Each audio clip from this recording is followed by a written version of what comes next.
ashe da rai nake son kuɗi, ashe ba da zuciyata ba.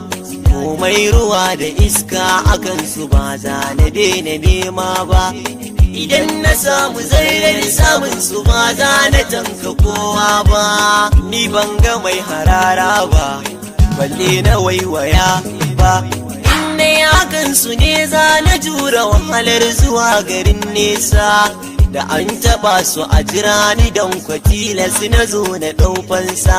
Jimirin jiran su ne don su zo na same su kunji ɗan Hausa. Siri na rayuwa ta kuɗi da sun kira da na amsa. Kuɗi a hannu daɗi gare su kuma ni na kuna karɓa. Inda hakan su ne na yi nisa dan ba kiran da zan amsa.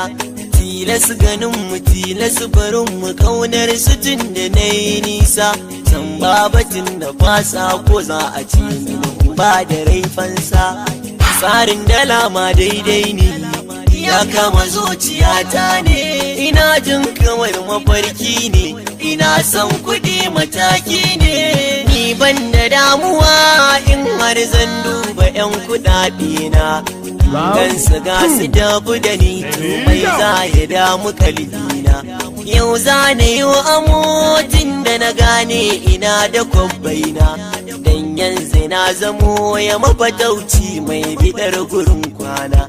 Na kwalla shela da sanar da iya mai kiya kuɗaɗena.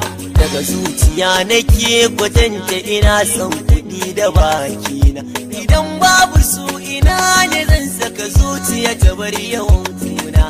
Kowa da nasa amani su ne cikar muradina. Yau gana an ruwa kusa da kuɗi kar ku ce cikar kuna. Komai da mafita kare da